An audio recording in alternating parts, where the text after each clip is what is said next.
Fala sucesso! Olha eu aqui de novo pra você. E hoje eu acabei usando essa roupa. Fui lá no guarda-roupa e novamente falei, não tenho dessa cor. E aí apareceu, falei, oh! Apareceu uma roupa justamente quase da cor dessa tribo. E qual é a tribo? Essa daqui, eu acho que você já viu segredo, você já deve ter visto na timeline, então tá lá. Então, a tribo de Issacar, ou Issahar, como é a pronúncia hebraica. Issahar significa o quê? Ele era um matemático, ele era um astrólogo. O que saiu dessa tribo? Por que o símbolo tem a ver? Hoje você vai entender por que o símbolo deles é esse. Por que a cor deles é essa? São curiosidades e vou te falar para você tomar sua decisão, como eu sempre faço. Eu explico as formas que existem e você fala assim, eu acho que essa aqui, qual que é a sua, Gladys? Eu já tenho minha posição formada, mas eu quero te ensinar a tomar suas próprias decisões. Tá preparado? Então vamos pro primeiro versículo. Olha aí, tá do ladinho. Eu vou usar novamente a Taná, e eu vou usar Bereshit. Bereshit, o que é Bereshit, claro? A letra B, que significa a segunda letra do alfabeto, que é Gênesis. Qual Gênesis que eu vou usar? 30:17. Vamos lá? Adonai atendeu Leia, que concebeu e deu a Iacove o quinto filho. Leia disse, Adonai me recompensou por ter dado minha escrava a meu marido, e deu ao filho o nome de Issahar, que aqui lá escrita aluguel, remuneração, e nós iremos ver se realmente é essa palavra. E recompensa de quê? A gente fica assim, poxa, por que deu o nome para ele de recompensa? Recompensa de quê? Gente, olha que impactante. Isso aqui é uma lição. A gente vai fugir um pouquinho, mas tem tudo a ver com o nome de Issahar. Por que ele é recompensa? Olha por que ele é recompensa. Dizem que José, olha que eu vou te falar, existe uma linha que fala que José era para ter nascido no lugar de Issahar. Claro, tem base bíblica? Tem. Aonde está isso? Vamos lá? Ó. Leia está aí. Gênesis 30:15. Leia respondeu, ainda te parece pouco tirar meu marido, para queres tirar-me também as mandrágoras que o meu filho me deu? Pois bem, disse Raquel, que Iacove durma esta noite contigo em troca das mandrágoras de teus filhos. Ou do seu filho, que era Rúben, que era o primogênito, estava com essa... Até então ele não tinha cometido pecado. Então ela pegou essas mandrágoras. Quando Iacove voltou do campo pela tarde, Leia saiu-lhe ao encontro e disse, dorme comigo, pois comprei este direito em troca de algumas mandrágoras de meu filho. Iacove dormiu aquela noite com ela. Adonai atendeu Leia, que concebeu e deu a Iacove o quinto filho. Gente, o que é esse episódio? Rúben, filho de Lia, saiu para pegar mandrágoras. E mandrágoras, naquela época, até hoje, é tido como um objeto de desejo, que é da fertilidade, que você come, aí faz um punhado de ritualzinho, aí você fala, tem aqui ó, uma coisinha que faz qualquer mulher ficar grávida. Tá bom. Você conhece a história assim? Raquel, naquele dia, ela estava tão desesperada. A palavra desesperado é sem esperança. Gladys não sabia disso. Pasmem. A palavra desesperado é sem esperança. Por isso que você nunca pode ficar desesperado. Aqui nesse exato momento, Rebeca estava desesperada, sem esperança. E aí ela colocou toda a esperança dela aonde? Nas mandrágoras dos seus filhos, dos filhos de Lia. E ela falou, me dá as mandrágoras que eu deixo você dormir com Iacove. E aquela noite, Lia ficou novamente grávida de Iacove. Gente, agora pergunta. Existe uma linha que fala que aquele dia Deus ia conceber uma criança. Por conta de Raquel ter escolhido o caminho da idolatria, ela teve que esperar mais tempo. O milagre dela foi praticamente o último. Isso acontece com muitas pessoas. É apressar a promessa. É sempre criar um jeitinho. Deus falou, eu vou criar aqui porque Deus me deu uma palavra. Aí cria subterfúgios, jeitinhos muitas vezes nada honestos, muitas vezes até por parte de idolatria para conseguir dinheiro.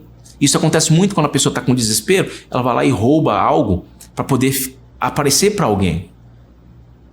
E no desespero que a gente vê o caráter de uma pessoa. Nesse caso, Raquel, o caráter dela foi para onde? Pro ralo.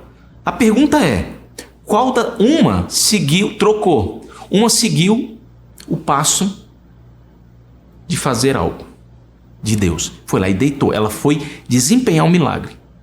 Nasceu filho. A outra foi fazer o quê? Ritual. Nasceu filho? Não. Serviu para alguma coisa aquelas mandrágoras? Para nada. Não serviu para nada. E aí aparece algo estranho. E ela, aqui, olha que interessante. Léa deu a sua concubina nesse meio interino para o seu marido. E que ficou novamente grávida. E você vai ver. A pergunta é, por que no texto a seguir ela fala que ela dá graças porque ela deu a sua serva?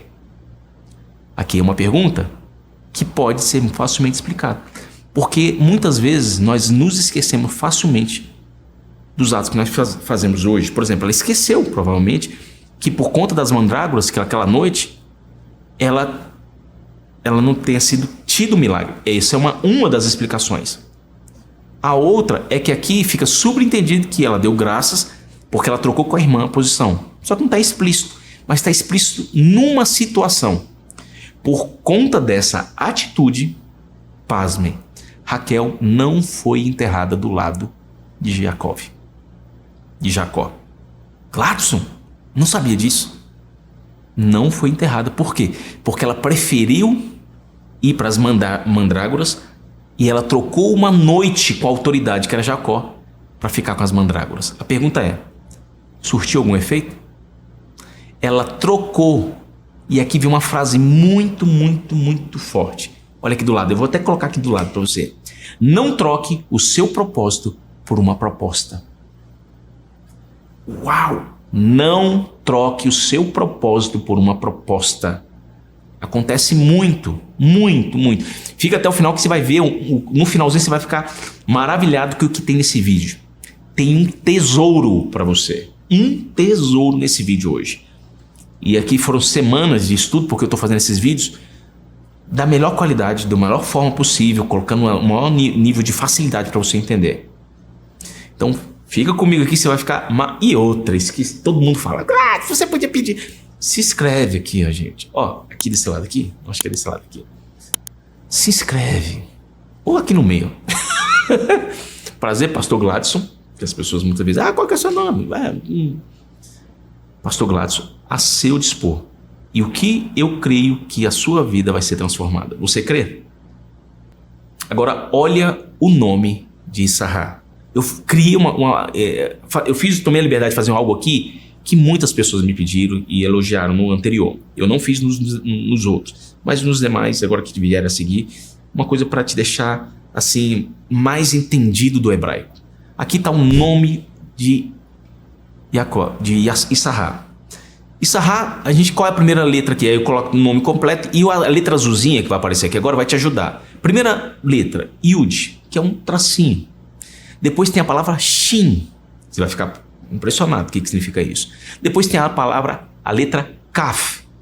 Kaf. Eu estou colocando aqui na pronúncia. E a maioria da pronúncia, quando você vai estudar no hebraico, ele é um oxítono mais tônico, a última palavra. E o nosso costume é o proparoxítono. Quando você vai estudar espanhol, já é o paroxítono. É engraçado quando você começa a entender onde está o acento de cada palavra.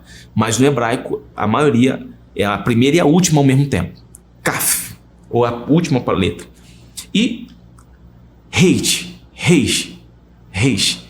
que é tipo, parece um X, mas quase não aparece. Então, são essas as letras. O que acontece? Qual que é a origem da palavra?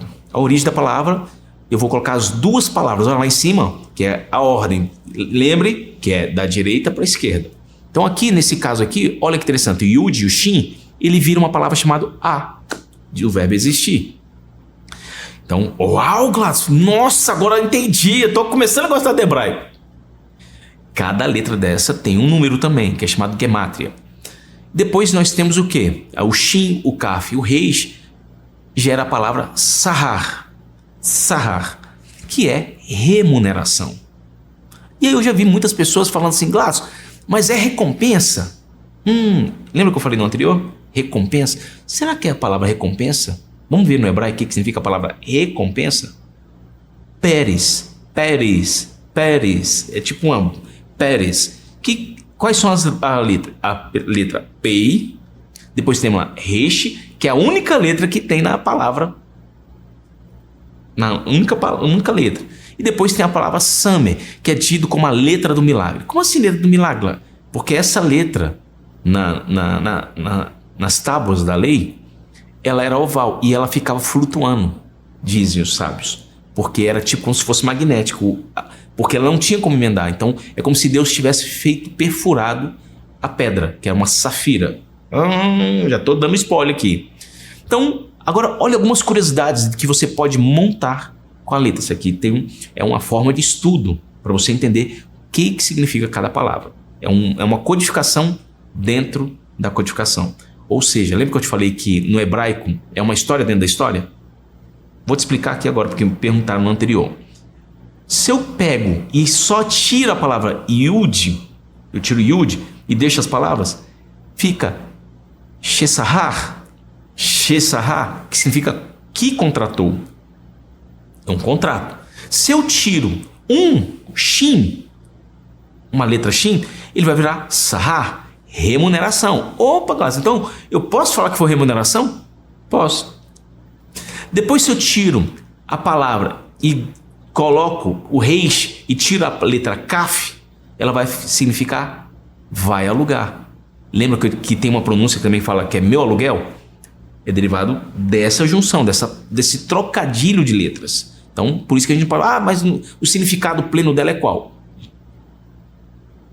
Depois nós temos, agora vem uma coisa interessante. Olha como Jesus é maravilhoso e quando você começa, que seja seu sim, sim e não, não. E aqui a palavra sim é 2 shin, shim, e com yud. Gente, depois você pesquisa, coloca lá hebraico e coloca o teclado hebraico.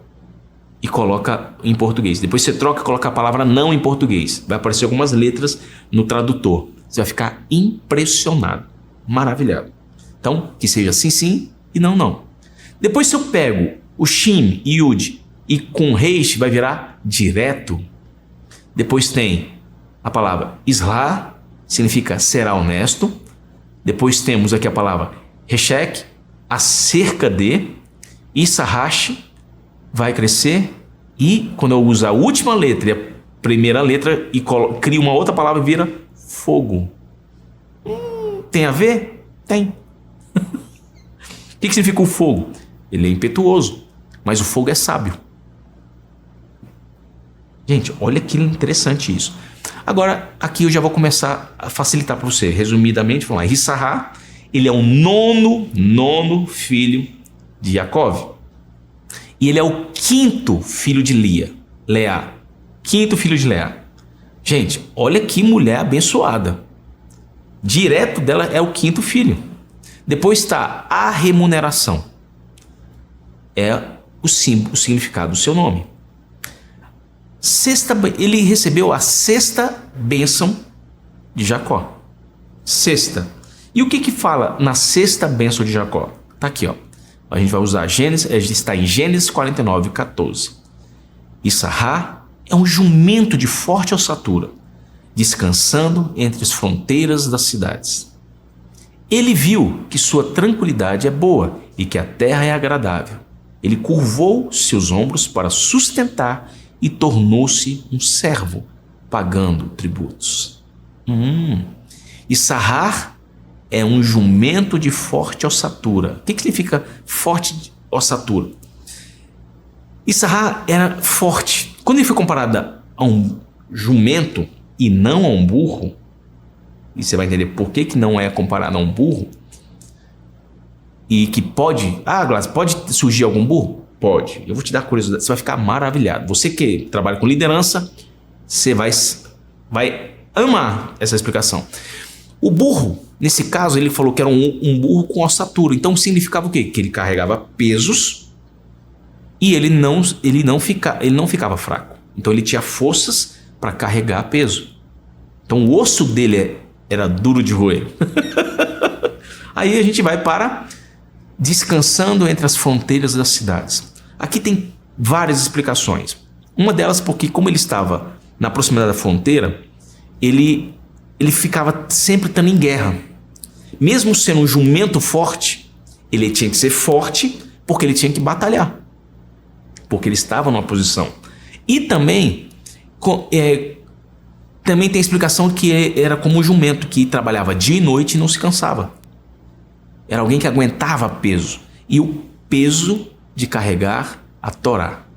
Para o judeu, a tribo de Sarrá era tido como os mais inteligentes. Eram os estudiosos. Era aquele que adorava o estudo. Você tem várias ramificações. Fala, se você você gosta de estudar muito, de ficar pesquisando, você tem um pouco de Sarrá.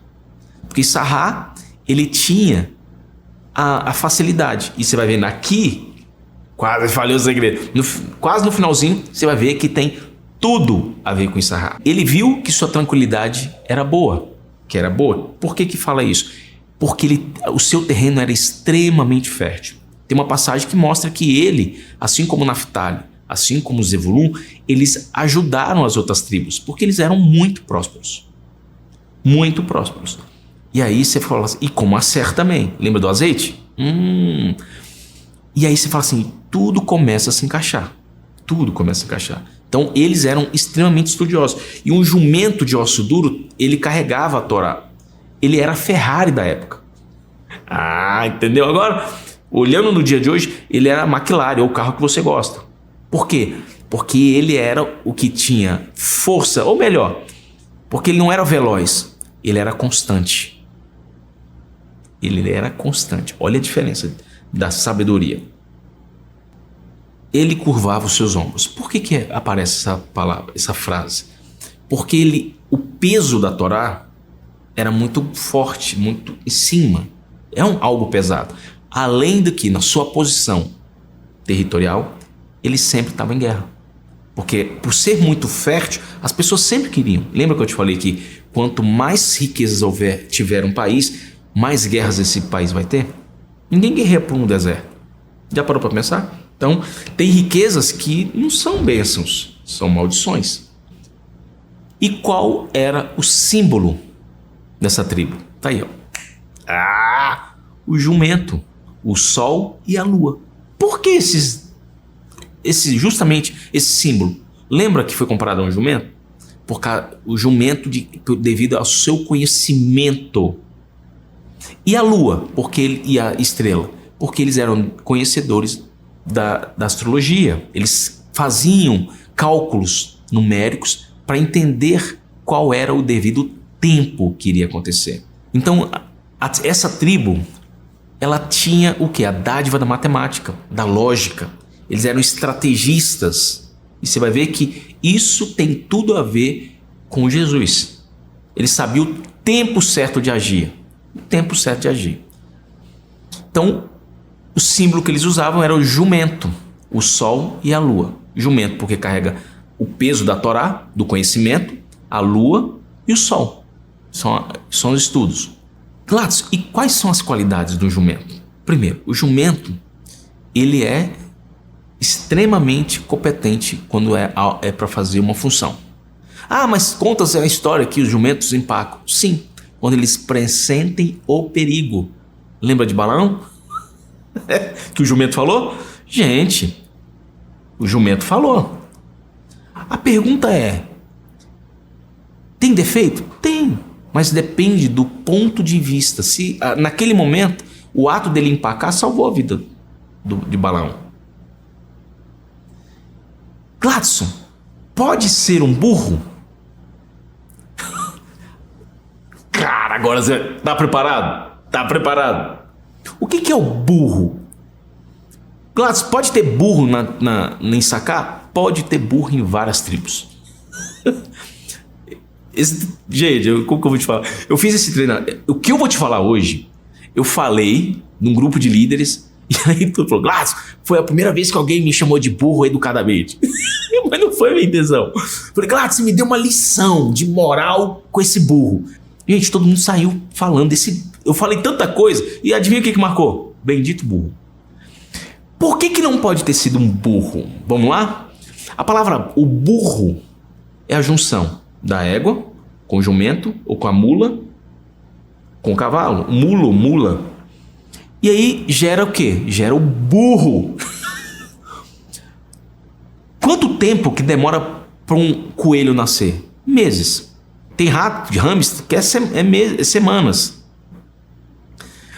O ser humano demora 9 meses para gerar um ser. Ah, mas eu nasci de 7 meses. Tá, mas a média é 9 meses. Então, quanto mais complexo é a criatura, mais tempo para ela gerar. Tô rindo porque você vai estar preparado. E o burro? Junção, ele demora para nascer. Ele demora 12 meses para gerar, para procriar. Só que o burro ou a burra tem um problema. O burro, ele nasce com uma doença chamada entropia. Ele não pode procriar. Ele não gera outro ser. Entendeu onde eu quero chegar? O líder de verdade não pode ser burro, porque ele não vai ser líder. Porque um burro não procria. Então, se ele não gera outros sucessores, ele é... Entendeu? Genial! Gente! Então, um burro, ele não gera outros seres. Então, agora está na hora de você chegar a entender. Poxa, se eu não gero mais pessoas, é porque eu sou... Mas se você é um líder que tem ajudado pessoas... Ah, Gladson, se eu treino uma pessoa, ela fica boa em um mês, 2 meses, 3 meses. Então, então você está com a benção do rato. Rapidinho. O ser humano, eu pego uma pessoa 9 meses para ela virar um líder. Opa, já tá bom, tá na média. Leva 1 ano e ainda não procria. Ele não gera mais outros. Lamento dizer, é outro animal. Entendeu? Genial. Voltando. Então, qual é a cor dessa tribo de Issachar? Gente, eu tô com ela. A cor é justamente... É um violeta. Gladson, pode ser algumas... Eu já vi que a cor de Issachar pode ser outra cor. Pode. Pode ser outras cores. Mas a cor mais aceita na maioria das tradições é justamente essa aqui. É um roxo... É um azul com muito magenta. Para quem gosta de cores. Então, tem uma quantidade maior de magenta. Issachar, qual é a pedra que ele usava? A pedra que ele usava, justamente, olha que legal. Safir, ou sapir, é o safira. E por que tem que ser essa cor, Gladson? Aí entra por que a tradição fala. Quando você vai estudar nos originais, mostra, e nas tradições, eles mostram que a cor era um violeta, que era a mesma cor das pedras dos 10 mandamentos. Não, Gladson, era um safira. Quer uma curiosidadezinha? De repente você nem sabia. O que está dentro da arca de Deus? Aquela arca onde estavam os tesouros. Aí a pessoa, as 2 tábuas e as tábuas, aí tá lá o cajado e tá o maná. Tá, mas você sabia que até as tábuas de safira que Deus fez quebradas estavam lá dentro?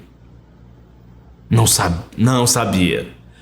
As pedras, os primeiros tábuas de pedra, as primeiras pedras que Moisés jogou no chão, Moisés jogou, elas se quebraram. Ele botou dentro, porque era para lembrar ao povo a idolatria que eles fizeram.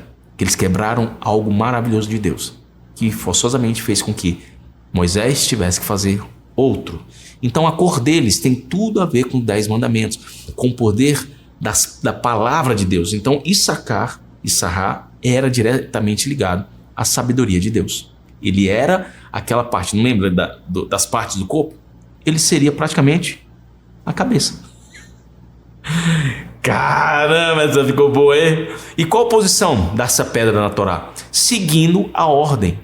Ela está na 2ª fileira, que está aqui no lado para você, e está lá, Issachar. Ele é a 2ª fileira e ele estava na 5ª pedra. Então ele era a 2ª posição da 2ª fileira.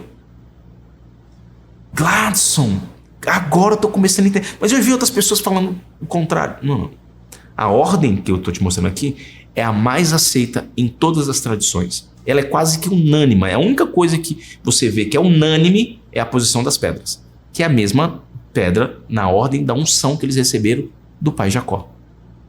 Mas ele não é o nono filho? Por que ele recebeu a quinta bênção? Qual filho que ele era na ordem de Lia? Nossa, Gladys, agora que eu entendi. Entendeu? Tem um porquê. E cada letra simbolizava algo. E aqui está todas as pedras. Pode mudar as cores? Sim. A ordem? Não. A ordem mais fidedigna é essa. Diferente, eu já havia pregado errado. Então essa é a mais próxima da realidade. E qual que é a bênção de Moisés? Ele é a 7ª bênção de Moisés. E onde está isso, Gladys? Vamos lá no texto?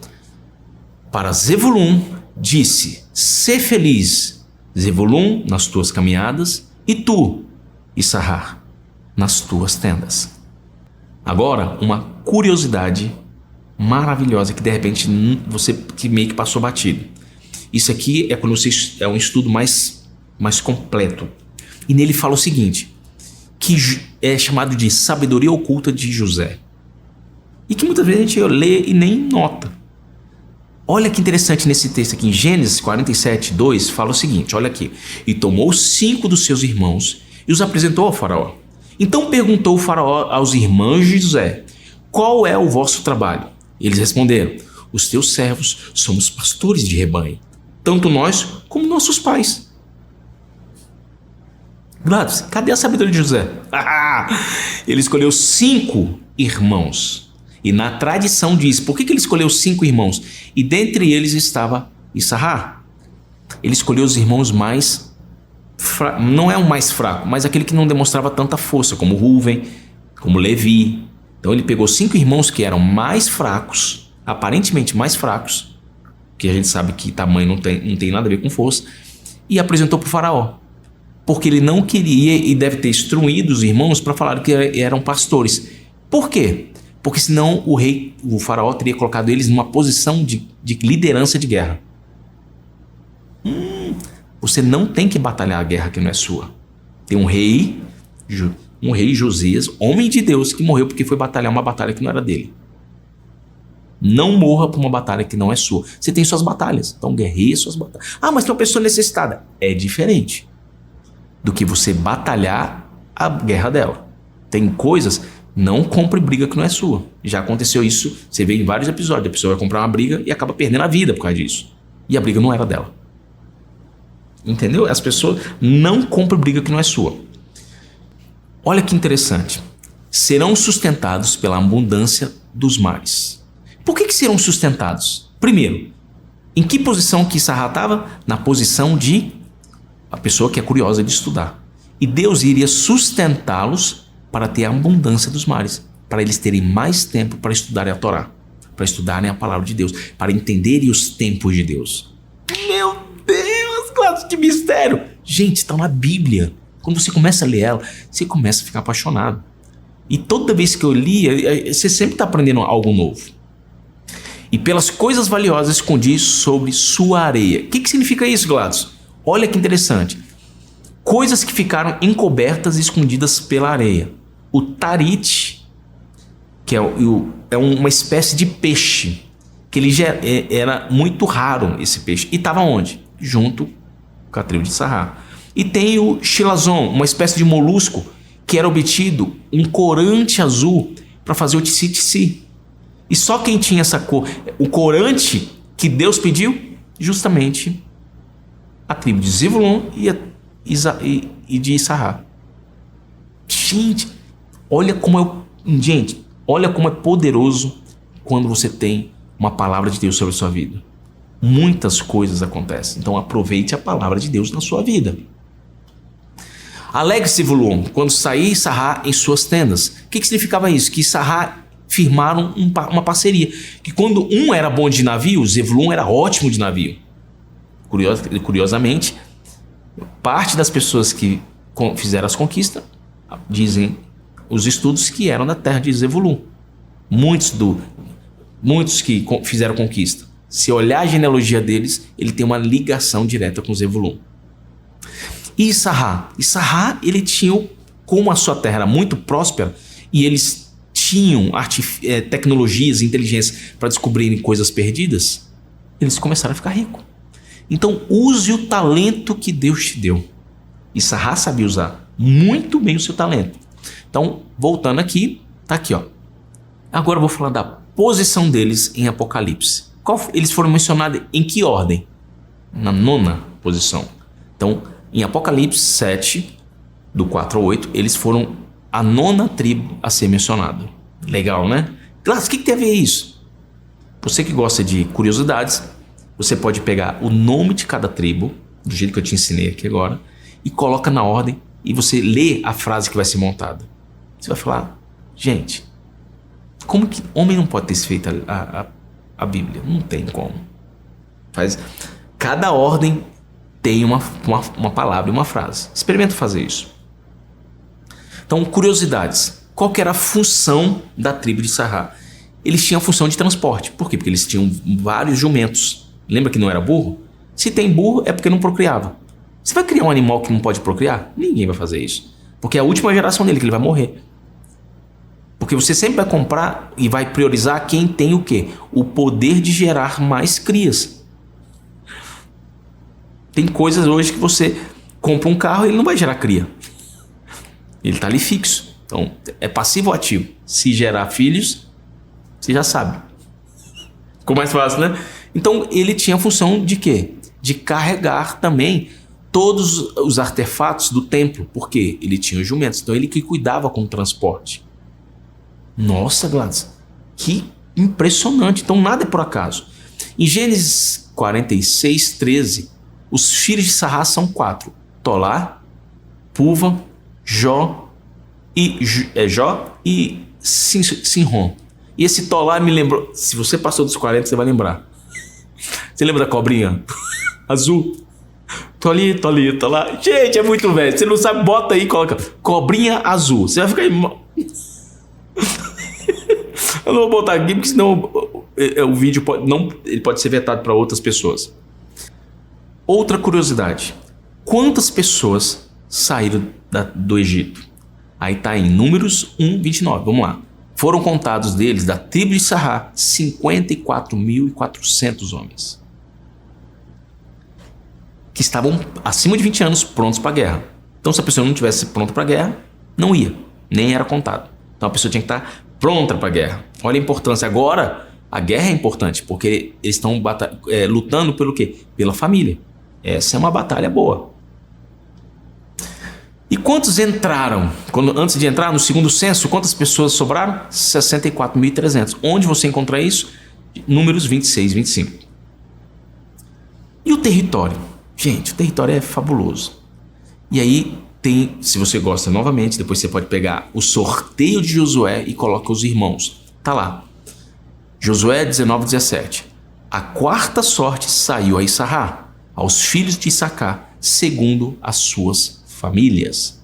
Uau! Então ele foi o 4º.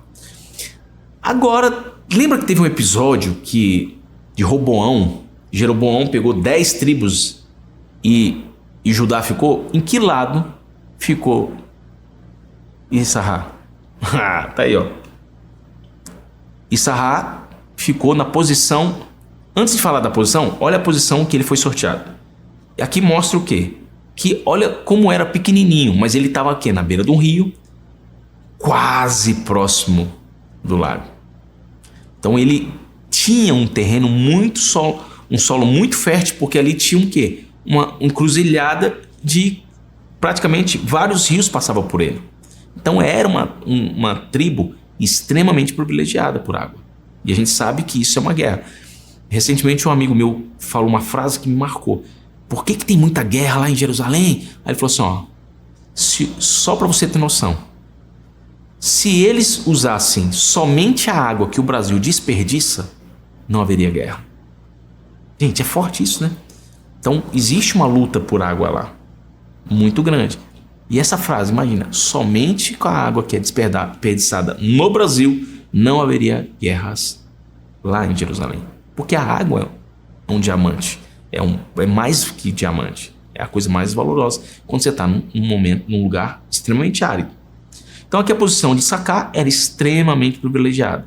E aqui fica fácil para você ver, junto com os irmãos, ele tinha Naftali, ele tinha Zevulun, ele tinha Aser. Só que ele só tinha o quê? Ele estava com Zevulun, Naftali e Manassés, que é justamente o filho mais novo de José. Olha o tamanho do território de Manassés.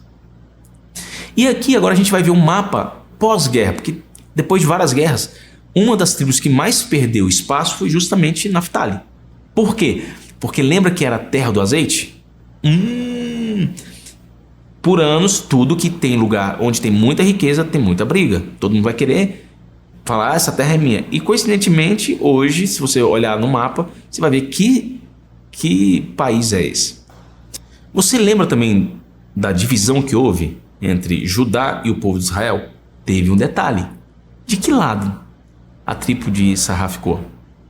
Aí tá ali, ó. Ficou fácil, né? Então, o que está vermelho é o reino do norte. O que está azul é o reino do sul. Então aqui fica mais fácil, que teve uma parte de Benjamim, Simeão ficou junto, só que Simeão acabou indo, a parte do seu povo foi para lá, porque os levitas ficaram com Judá. Então nessa guerra aqui, olha como também diminuiu o tamanho de Judá, por conta das guerras, das conquistas, da falta de dependência de Deus. Porque quando o povo estava bem, eles esqueciam de Deus. Forte isso, né?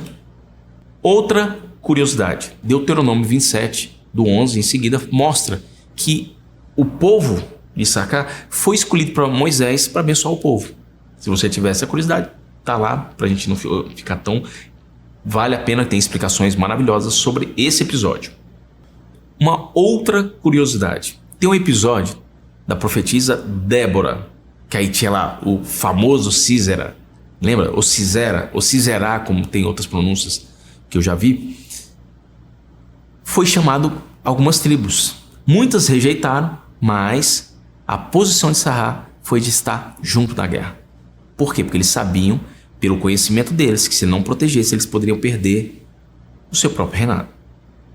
Então ele sabiamente foi lá e apoiou Débora.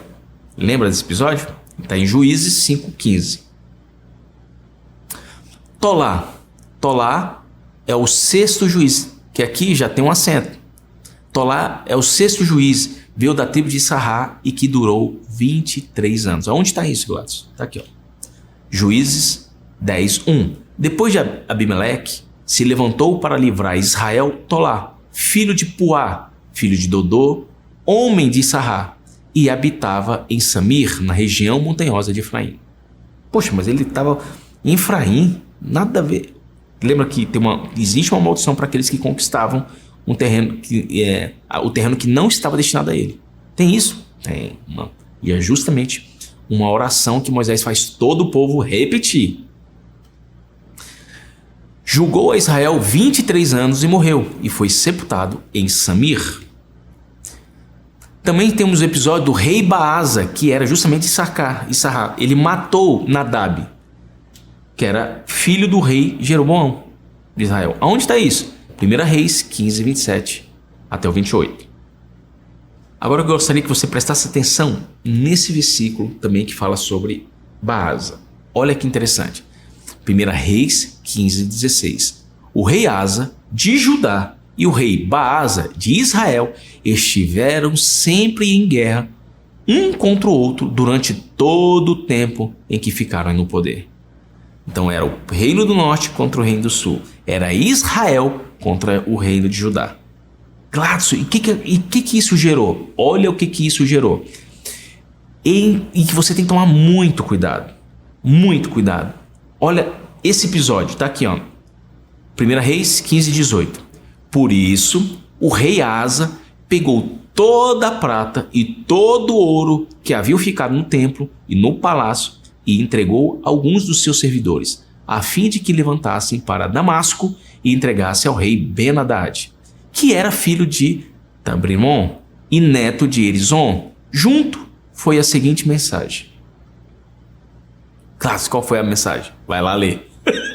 Tá com preguiça. Eu posso fazer isso aqui tudo, você não pode sair da sua casa. Eu pegar a internet e pesquisar, pesquisa lá que você vai ver o que ele falou. O que ele fez de errado aqui? Gente, ele foi pegar parcerias, fazer parceria com quem não estava no jugo desigual. Alguém que não serviu o Deus dele. Segundo, ele foi fazer parceria para brigar contra um dos seus irmãos, com uma das tribos que era da sua família. Porém, mas era a Baasa que estava contra ele. Sim, mas ele pegou tesouro de Deus. Qual que é a moral da história aqui para você? Não pegue o tesouro de Deus e negocie com alguém que não é de Deus. Alguém que não professa a sua fé. O tesouro de Deus muitas vezes é o tempo que você tem para Deus. Você fala, não, hoje eu vou fazer alguma coisa aqui com meus amigos. Tá bom, não era o tempo da família de Deus? Você abriu mão. Então eu não posso ter meu tempo? Deve. Mas que também tenha tempo para as coisas de Deus. Meu Deus, graças a Deus, eu entendi. E aqui ele fez isso. Muito cuidado para você não cair nesse problema seríssimo. Tá preparado agora? Olha que interessante. E qual é a relação da tribo de Issachar com Jesus Cristo? 1 Crônicas 12:32. Dos filhos de Issachar, conhecedores da época, para saberem o que Israel devia fazer, 200 chefes de todos os seus irmãos sob as suas ordens. 200. Gladys, cadê o mistério nisso? Se você olhar o texto novamente, olha lá. Está lá em 1 Crônicas 12:23.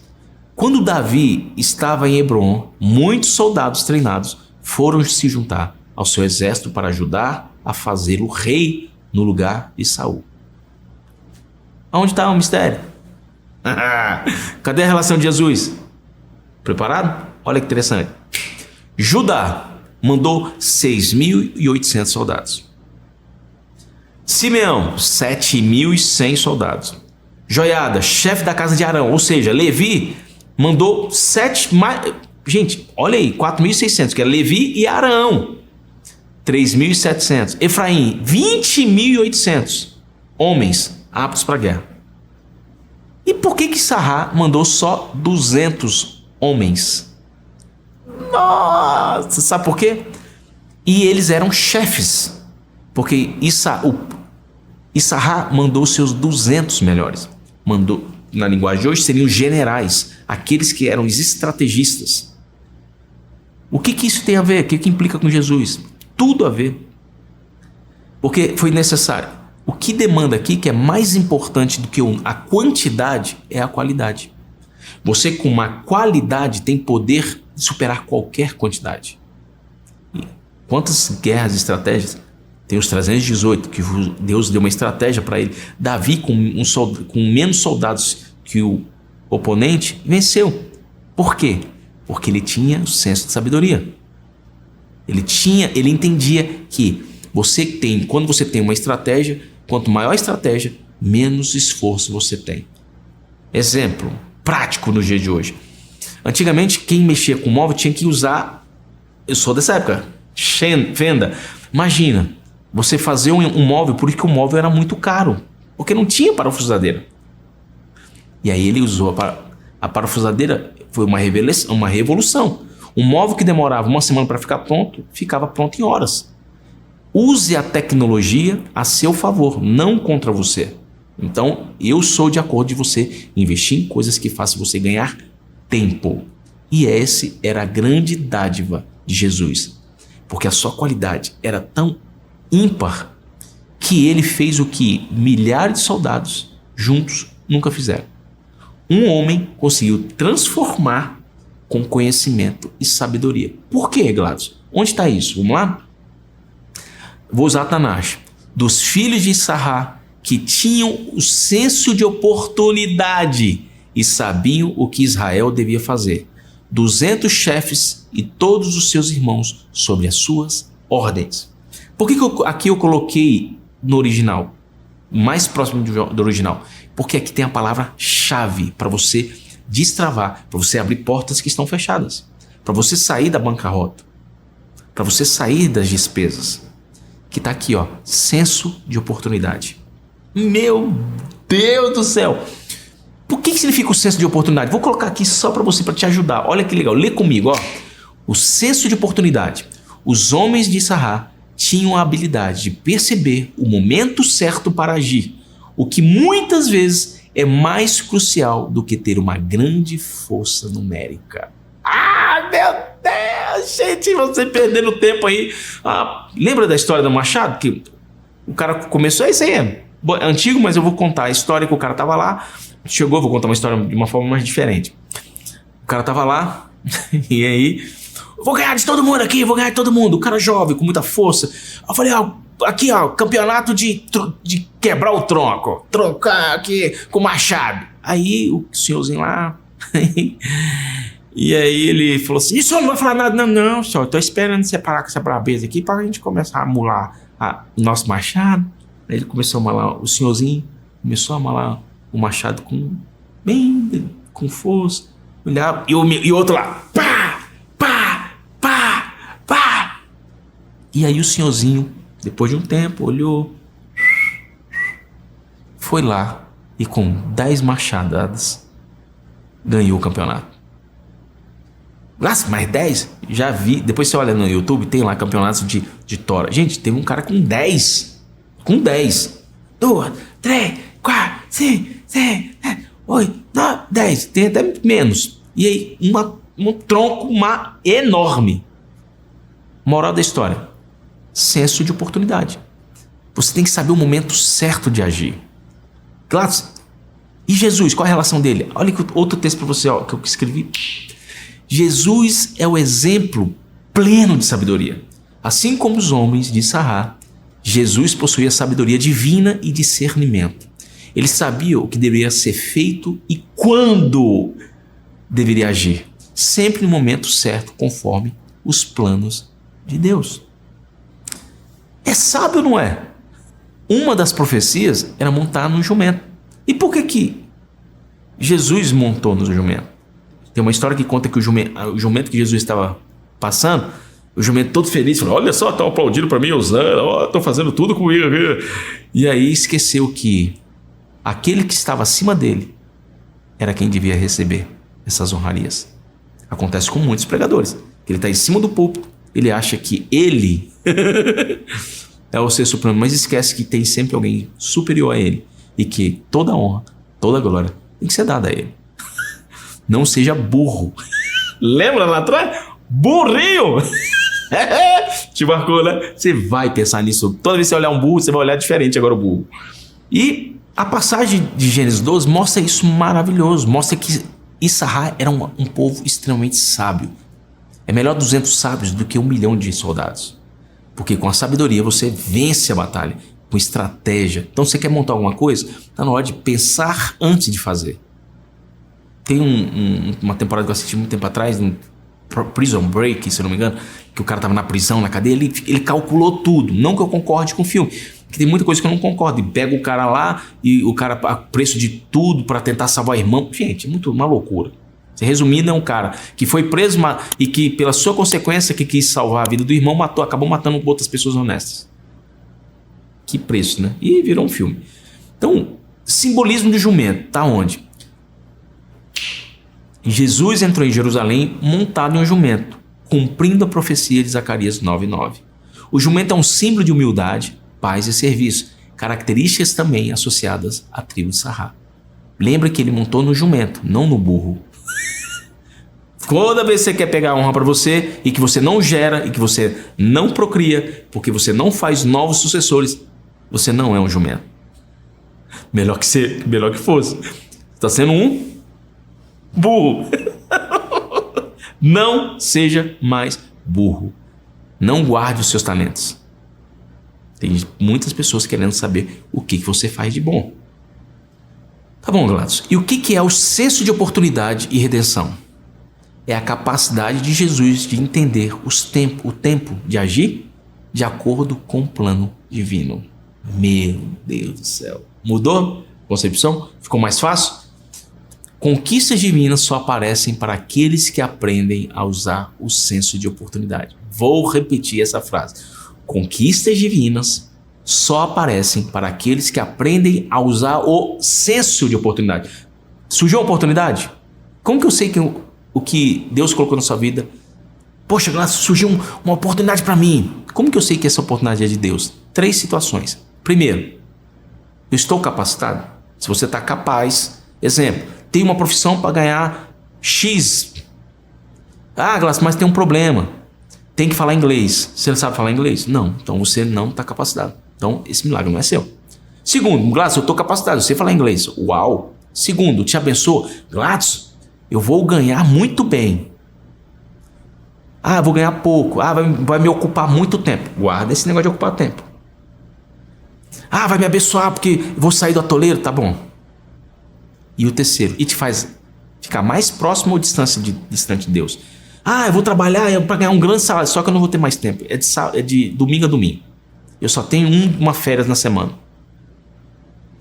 Você acabou de vender o seu tempo. Mas, Glaucio, eu estou passando por dificuldade. Tem coisas que é melhor você se capacitar e pedir para Deus. Falar assim, Deus, me dá uma saída. Como é que eu saio desse buraco? Toda dificuldade é Deus te dando a oportunidade de criar uma saída. E quem sabe até ganhar dinheiro com isso. Nossa, Glaucio, presta atenção nisso. E aqui a gente começa a entender. E tem uma sabedoria que é esquecida. Tá aqui, ó, do lado. Vou colocar até escrito aqui, ó. Salomão deixou um segredo que é muitas vezes esquecido. Glaucio, poxa, surgiu uma oportunidade. Como que eu sei? Glaucio, eu estou trabalhando muito. Eu tenho que trabalhar, eu tenho que ganhar um dinheiro. Espera, olha que interessante. Olha o que Salomão deixou. Tá aqui, ó. Eclesiastes 3:1. Tudo neste mundo tem o seu tempo. Cada coisa tem a sua ocasião. Há tempo de nascer e tempo de morrer. Tempo de plantar e tempo de colher ou de arrancar, dependendo da pronúncia. O que significa isso, Glaucio? Que tudo tem o seu tempo. Tem uma questão já falei da questão do anel de Salomão, que é muito legal, que é uma das histórias que conta que ele, toda vez que estava passando por uma situação, ele tirava o anel e lia o que estava no anel. Se ele estivesse triste, ele lia e ficava alegre. Se estivesse em paz, ele tirava e ficava apreensivo. Porque nesse anel estava escrito: tudo passa. Até o seu problema agora que você está passando. Glaucio, mas meu problema é muito grande. Quanto maior o problema, maior são as ferramentas que Deus te deu para sair delas. Uma vez um amigo meu estava com uma dívida muito alta e Deus me usou para dar essa frase. Pastor, estou devendo tanto, não sei o que. Ele falou, ó, posso te dar uma palavra? Pode. Aquilo que você deve já é o montante que Deus já tem, você deu estratégias. Porque se você conseguiu fazer essa dívida até aqui, Deus vai te dar, você já tem as estratégias para ganhar pelo menos esse valor que você deve por mês.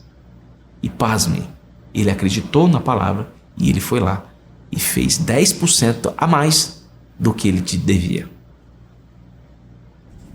Gente, tem segredo? O segredo já foi revelado. O que é revelado do homem, o que é mistério de Deus. Mas tem aqui, lembra aqui que está aqui, ó, do lado ainda, Eclesiastes, tudo neste mundo tem o seu devido tempo. Tem um detalhe também. Glaucio, eu trabalhando muito e eu não estou tendo um tempo com Deus. Esse versículo aqui vai bugar o seu cérebro agora. Olha que interessante. Porque Salomão sabia desse mistério e foi justamente isso que fez com que o povo de Israel não saísse do Egito. Por causa disso aqui, ó. Agora olha aqui do lado. Eclesiastes 3:10. Eu tenho visto todo o trabalho que Deus dá às pessoas para que fiquem ocupadas. Quer matar um escolhido de Deus? Dê ocupação para ele. Ele vai ficar tão ocupado que ele não vai ter tempo para estudar as coisas de Deus. E Sará, Deus deu prosperidade para ele, para que ele tivesse mais tempo para estudar a palavra. Se você está num momento de prosperidade, é o momento ideal para você estudar a palavra de Deus. Se você está vivendo um momento de crescimento, é o momento ideal. Só que, como você está ocupado, você acaba não tendo tempo de colocar um tempo para Deus. Um tempo de graça. Lembra que é o nome do canal? De graça. Aprenda a dar graça. Porque a pior coisa do mundo é a pessoa que vive na desgraça. É muito forte esse nome. Muito forte. E a pergunta é, quer matar o escolhido de Deus? Deixa ocupado e preocupado. Quanto mais ocupações, mais preocupações. Quanto mais preocupações, mais ocupações. É um ciclo que não vai parar. Porque eu tenho que... Você começou... Hoje você tem uma vida com 3 mil reais ou 2 mil reais de custo. Aí você começa a ganhar 3 e aí você começa a gastar os 3. E aí agora você tem que... E você fica devendo 4. Aí 4 mil, você passa a ganhar 4 mil, passa a dever 5. Isso é um estudo que eu acompanhei um amigo meu, que ele tinha, que é o Pablito Hello, que eu vou mandar o vídeo para ele, que ele é fantástico com isso. O slogan dele, do chamado dele era de devedor a investidor. E uma das coisas mais comuns eram... Eu mesmo passei por isso. Cheguei a ganhar... Deus me abençoou de uma forma tão sobrenatural que cheguei a faturar mais de 1 milhão, mas eu gastei 2. A culpa é de Deus? Não, a culpa é minha. A culpa é minha, porque eu não coloquei em prática esse texto que estava lá. Há tempo para tudo. Tá no momento de prosperidade? Tira o anel e fala, tudo passa. Só que você acha assim, você sempre vai se achar o intocável. Não preocupa não. Quanto maior é a queda, mas também maior é o aprendizado. E Jesus, ele sabia usar o senso de oportunidade. Deus vai te dar oportunidades, mas você tem que estar capacitado para se estabelecer nele. Deus abre portas, mas a sua capacidade estabelece nelas. Eu fico aqui com esse super treinamento de você, e resumindo, aprenda a colocar o senso de oportunidade. Deus está te dando muitas oportunidades, você tem perdido muitas oportunidades. De repente esse vídeo hoje é para você sair desse problema. Até a próxima e muito sucesso para você. Tá?